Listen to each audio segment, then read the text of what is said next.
I look at Jeezy, the support that they offered him in his early stages, I don't think there's Jeezy without BMF. That's my like them it's like my extended family, man. Them my niggas, man. Niggas support me in every shape, form, and fashion. I do the same. There's people putting out narratives as if I owed them. Oh. I don't owe them anything. Right. You know, if it wasn't for that, it would be no me. Right. You know what I'm saying? And I just didn't understand that. I don't really know T.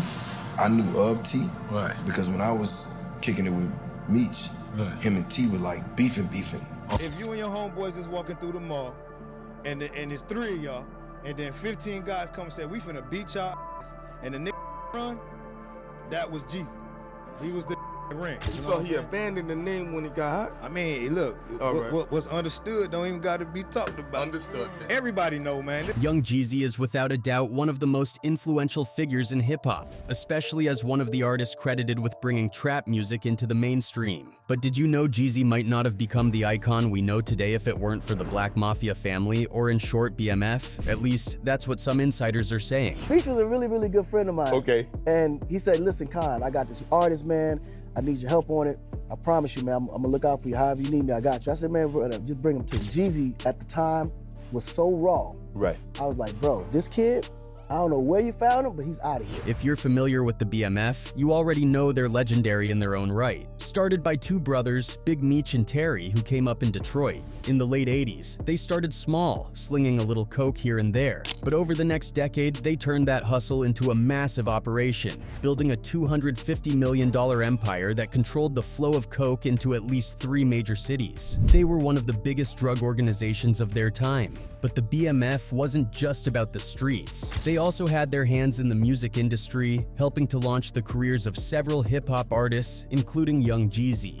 They said you actually part of BMF record. You still signing it? Oh, that's never them my okay. Them my man. Shouts out to Blue in my Haiti City, man. LA hold it down. Just like my extended family, man. Them my man. Niggas support me in every shape, form, and fashion. I do the same, man. Real talk. Even though Jeezy never officially signed with them, he had a close relationship with Big Meech in particular. That connection played a big role in Jeezy's early success. However, things eventually went south. Jeezy and the BMF had a major falling out, especially after Big Meech was arrested. And let's just say, the breakup wasn't pretty. It got messy with death threats, fights, and all kinds of drama. So you guys ended up having beef with Jeezy a little bit, okay.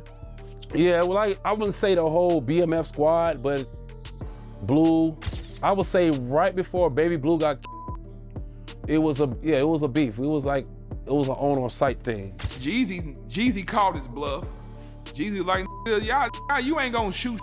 And Jeezy took the gun and put it to his head and was like, shoot. If you gonna shoot, shoot. There's a lot to unpack in this story, so let's break it down. Back in the early 2000s, young Jeezy was a hungry, up-and-coming rapper determined to make his mark. That's when Big Meech stepped in. Seeing Jeezy's raw talent and potential, Meech took him under his wing and gave him the kind of backing that most artists could only dream of. With the weight of the Black Mafia family, BMF behind him, Jeezy's career skyrocketed.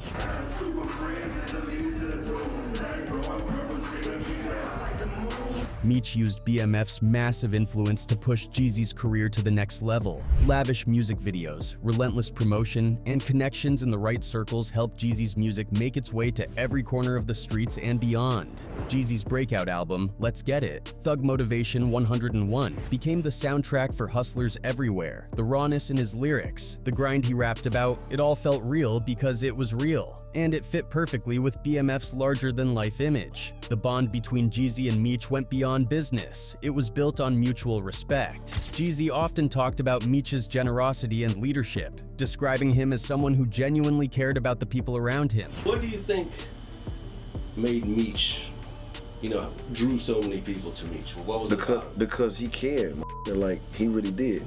Like he's a genuine dude. One of the most legendary stories from their time together was their trip to Cancun, which has gone down in hip-hop lore as one of the wildest vacations ever. Big Meech didn't just take a few close friends. He chartered a plane and brought 300 people with him. An entire plane filled with Meech's crew, including Jeezy, ready to party like there was no tomorrow. The champagne was flowing non-stop, and every day was like a movie. One time, this motherfucker called me and said, yo, Jeezy, we going to Cancun. I said, who, Meech? We. Who is we? everybody. Call everybody you know. This motherfucker chartered a plane, not a jet, a plane, and took 300 people to Cancun, Mexico. And it wasn't just Jeezy who saw how powerful BMF was in the music scene. Other celebrities took notice too. Even 50 Cent had stories about them. In a 2019 interview with DJ Drama, 50 shared his first impressions of BMF. He explained how, in 2003, BMF had already embedded themselves in the music industry in a way that couldn't be ignored. They were so deep in the music business, 50 said, when you can find your pockets, people like having you around. When you're at the nightclub and Puffy can't buy champagne because you bought all of it, they have to speak to you. They were so embedded into the music business because when you can find your pockets, people like you around. Right? When you like at the nightclub and Puffy can't buy champagne because you bought all of it. They start to have to speak to you. But 50, ever the businessman, kept his distance. He admitted that he avoided getting too close because he knew how easily things could spiral out of control. He respected their power and influence, but understood that associating too closely could bring unnecessary heat. I stayed away from it. Because I know who I am. And I know how easy it is for me to, I might have bought something. They would reach out and stuff like that, and I would avoid it. Yeah. Because it just wasn't good for where I was at. I was like, nah. And he was right. Running an empire like BMF was bound to catch up with Big Meech and Terry eventually. Their high-profile lifestyle, flashy spending, and massive drug operations didn't go unnoticed. It was only a matter of time before the feds came down hard on them. And when they did, it shook everything to its core. Both Meech and Terry were arrested, and the organization crumbled. This is where young Jeezy's relationship with BMF took a major hit. When things were good, they were really good. But once the heat came down, some BMF members started to feel like Jeezy had turned his back on them. A lot of BMF members have spoken out about this over the years. Some feel that Jeezy was all about reaping the benefits of being associated with BMF when the money was flowing. But when the feds got involved, he distanced himself to save his own career. If you and your homeboys is walking through the mall, and it's 3 of y'all, and then 15 guys come and say, we finna beat y'all, and the nigga that run, that was Jeezy. He was the nigga that ran. So he abandoned the name when he got hot? I mean, look, what's understood don't even got to be talked about. Understood. Everybody know, man. It ain't no secret. One particularly tense moment was shared by Clem, Jeezy's former right-hand man. Clem claimed that things got so bad that they almost got shot by a BMF member during the fallout. According to Clem, the confrontation was heated, with the BMF member threatening to pull the trigger. But Jeezy stood his ground, even daring the guy to shoot. Thankfully, the situation didn't escalate. Jeezy called his bluff. Jeezy was like, y'all, you ain't gonna shoot. And Jeezy took the gun and put it to his head and was like, shoot. If you gonna shoot, shoot.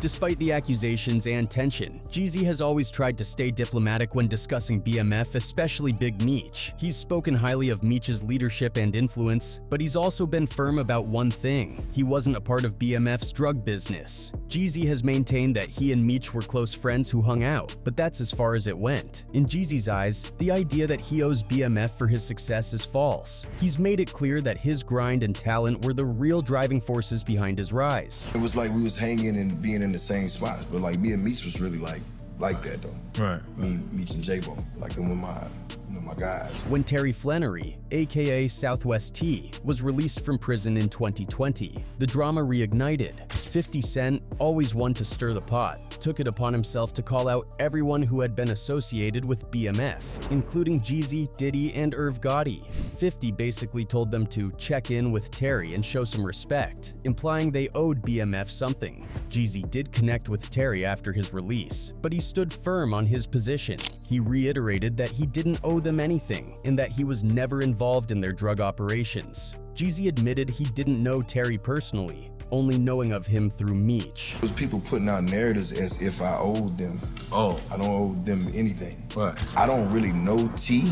I knew of T. Right. Because when I was kicking it with Meech, him and T were like beefing. But all this explanation didn't sit well with everyone. Some people have accused Jeezy of lying. During the trial that led to BMF's takedown, Jeezy's name came up in testimony. Ralphie Sims, a BMF member, testified that Jeezy had received kilos of coke from the organization. This claim added fuel to the fire, making many question just how deep Jeezy's ties to BMF really went. But on the flip side, J-Bo, another key BMF member who was deeply involved in the drug business, came to Jeezy's defense. According to J-Bo, Jeezy's claims are legit. He argued that Jeezy wasn't part of the organization's illegal activities and was more of an associate who hung around for the clout. There was a BMF snitch who actually testified that you were present and gave Jeezy 5 kilos of cocaine to sell in Atlanta. That shit wasn't true, man. That ain't true. Jeezy just did his music, bro. Just trying to tie him in with us, man, bro. He just was with us, you know, for the clout. But to really grasp the depth and scale of the BMF organization, we need to take it back to where it all began. Demetrius and Terry Flenory, better known as Big Meech and Southwest T, grew up in Detroit, and life wasn't easy. Their family struggled with poverty, relying on food stamps and dealing with their electricity being cut off regularly. These financial issues eventually led to their parents' divorce. At the time, Meech and Terry were still in high school, but they knew they had to step up and help their mom with the bills. They started small, selling weed to get by. But their lives took a major turn when they connected with E.D. Boyd, a prominent figure in Detroit's drug scene. Boyd ran the 50 Boys Crew, one of the most powerful groups in the city, and the crack epidemic had made him wealthy. Meech and Terry began working for Boyd, moving coke, and realized just how much money there was in the drug game. Selling weed had helped them scrape by, but dealing coke was a whole new level of income. With the money rolling in, they could pay all their bills and more. But the streets are never without drama, and they quickly found themselves beefing with a rival dealer named Ladon Simon. Things got heated with Simon, and it all came to a head when he allegedly tried to take Meech out in a drive-by shooting. Despite the attempt on his life, Meech refused to back down. Instead, he and Terry decided to take control of their destiny. They found their own direct plug and started bringing coke into the city themselves. That move marked the beginning of their rise to power. While most big-time dealers either end up dead or in prison, E.D. Boyd chose a different path. He retired from the game without any hard feelings, and even gave Meech and Terry his blessing to take over. In an interview with DJ Vlad, Boyd revealed that he's still friends with the brothers and had no regrets about stepping away when he did. With Boyd out of the picture, Meech and Terry became the go-to suppliers in Detroit, running the show and stacking serious cash. But success in the streets comes with enemies, and their beef with Ladon Simon escalated. One night, things boiled over at a party where their crews clashed. Shots were fired, and in the chaos, Ladon allegedly grabbed Meech as a human shield. Tragically, Ladon's brother Elvis was shot and offed, and Ladon himself was hit 5 times in the back but survived. The violence didn't stop there. A few months later, Ladon allegedly took another shot at Meech. At the time, Meech was partying at a diner in Ladon's territory, which was already tense after the recent loss of Ladon's brother and his nephew's tragic death. It's unclear what sparked the confrontation, but Ladon allegedly opened fire and shot Meech multiple times. For most people, getting shot would be a wake-up call to leave the streets behind, but not Meech. He was back on his feet within days, more determined than ever to expand his empire. By 1990, Meech decided Detroit wasn't enough and set his sights on Atlanta. While Terry stayed in Detroit managing their operations, Meech moved to Atlanta to grow their reach. Unlike most dealers who take over new territory through violence, Meech took a different approach. He made his presence known by hitting up the hottest clubs in Atlanta, flashing stacks of cash, and earning the respect of the city's major players. Instead of pushing out local dealers, Meech supplied them, creating a win-win situation. This strategy allowed him to avoid unnecessary street drama while building a massive network. At the time, Meech and Terry had a Colombian connection that brought in coke through Florida. But as law enforcement started cracking down on those routes, Meech adapted. He moved to Los Angeles to establish a new plug, securing a steady supply from the West Coast. With their operation now spanning multiple states, including Alabama, Florida, Kentucky, Louisiana, Mississippi, Missouri, and North Carolina, the Flenory brothers were on their way to becoming one of the most powerful drug organizations in the country. By the early 2000s, Terry and Meech weren't just running one of the biggest drug operations in the country. They were building an empire. But things started to shift when Meech decided to turn the Black Mafia family, BMF, into more than just a crime organization. He wanted to create a full-blown brand. Hanging out with rappers and entertainers wasn't new for Meech and Terry. They were already rubbing shoulders with some of the biggest names in the industry, but Meech took it to the next level when he launched BMF Entertainment, a music label and promotion company. On paper, it looked like a legitimate business, which was smart since it gave them a way to launder their drug money. But Meech's flashy lifestyle and obsession with promoting the BMF brand put the entire operation under a microscope. While Terry preferred to stay under the radar, Meech's strategy was to flaunt their wealth and make noise. Wherever he went, Meech turned heads. When he rolled into a new city, he didn't come quietly. Instead, he'd walk into the hottest clubs and blow $50,000 to $100,000 in a single night. For Meech, it wasn't just about having fun. It was part of his business plan. Throwing around that kind of cash caught the attention of every local hustler in the room, and before long, Meech was connecting with the biggest dealers in town. It was a bold move, and back in the day, it worked. But when Meech launched BMF Entertainment, the spotlight on their empire became too bright. The label quickly became a major player in the rap game, but nobody could figure out where all the money was coming from. Meech wasn't shy about showing off either. He flexed his luxury cars, massive mansions, and even had billboards in Atlanta promoting the company. So much of the evidence was about lifestyle.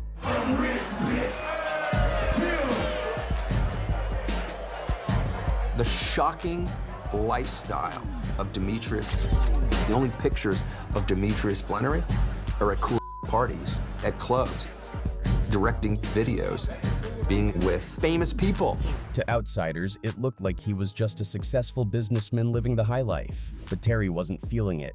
He knew all that attention would eventually bring heat from law enforcement, and it started driving a wedge between the brothers. Meech's partying and public profile clashed with Terry's more low-key approach, and by the early 2000s, the cracks in their relationship were starting to show. Then in 2003, things took a dark turn. Meech found himself caught up in a double club chaos in Atlanta. He got into an argument with Anthony Wolf Jones, a former bodyguard for Diddy, and the situation escalated. Shots were fired, and by the time the dust settled, Wolf and his friend Lamont Gertie were dead. Meech wasn't unscathed either. He got shot in the backside during the altercation. Meech was arrested and charged with double, but the case against him was weak. The judge allowed him to be placed on house arrest instead of staying behind bars. Still, the incident was another blow to his already strained relationship with Terry. While Meech was stuck in Atlanta dealing with legal troubles, Terry was running the West Coast operations on his own. The tension between them only grew worse. During Meech's time on house arrest, his crew continued to show their loyalty. At Terry's 34th birthday party, a group of Meech's guys showed up wearing Free Big Meech shirts, and even brought a monitor so Meech could speak to everyone at the event. But things quickly got heated between the two sides, and before long, guns were drawn. Thankfully, nothing escalated further that night, but it was clear that the end of BMF was looming. Law enforcement had been trying to take down BMF since the 90s, but they didn't get a solid break in the case until 2004. The first domino fell when the feds tapped the phone of a small-time dealer in Atlanta named DeCarlo Hoskins. Through Hoskins, they connected with two BMF members, Omari McCree and Jeffrey Lair.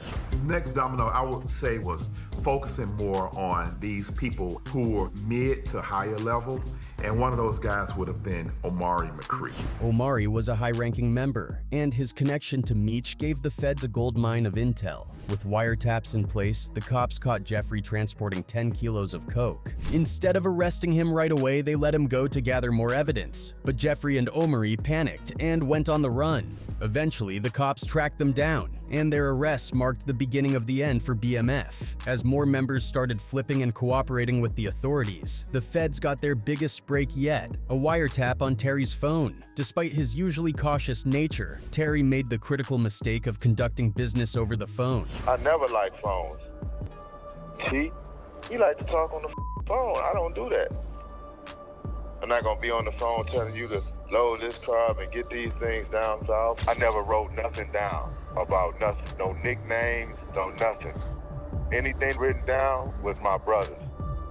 For 5 months, the feds listened in on his conversations, collecting over 900 pages of damning evidence. The DEA spent years building a case against the Black Mafia family. BMF, and by October 2005, their work paid off. Over 2 years, they had already arrested 17 members of the crew and seized millions of dollars in cash, drugs, cars, and other luxury assets tied to the operation. But they weren't done yet. Shortly after, the feds rounded up another 30 members of the organization, including the two brothers at the top, Meech and Terry. By then, the sheer scale of BMF's operation was mind-blowing. Authorities claim the crew was moving a staggering 2,500 kilos of coke every single month. Let that sink in. 2,500 kilos. That kind of volume didn't just make BMF one of the biggest drug organizations in America. It made them one of the largest in the world. It was estimated that Meech and Terry had over 500 people working for them at their peak. From street-level dealers to major distributors, BMF was a well-oiled machine pulling in hundreds of millions of dollars. Of course, a setup that massive couldn't last forever. When all was said and done, about 150 people were arrested during the investigation. The feds systematically dismantled the organization, starting with the lower-level guys and working their way up the chain. By the time they got to Meech and Terry, BMF was done for, faced with overwhelming evidence, including wiretaps, surveillance footage, and testimony from former members. Both Meech and Terry pleaded guilty. The brothers were sentenced to 30 years each, effectively ending the reign of the Black Mafia family. For years, they had managed to evade law enforcement, but when you're moving that kind of weight and living that lavishly, it's only a matter of time before the walls close in. Fast forward to 2020, and the brothers' stories took a surprising turn. Terry was released from prison on house arrest due to the COVID-19 pandemic. To slow the spread of the virus in crowded prisons, the government granted early release to certain inmates, and Terry made the cut. Meech, on the other hand, wasn't as lucky. His legal team tried to get him out early under the same pandemic-related rules, but their request was denied. A U.S. attorney argued against his release, stating, "During his time in prison, Flenory continues to promote himself and, through others, his legacy as a highly successful professional drug dealer. Nothing in that promotion suggests that Flenory has changed." However, Meech did catch a break later that year. Thanks to changes in federal sentencing guidelines, he had a few years shaved off his sentence. Originally slated to be released in 2031, Meech is now expected to get out in 2028.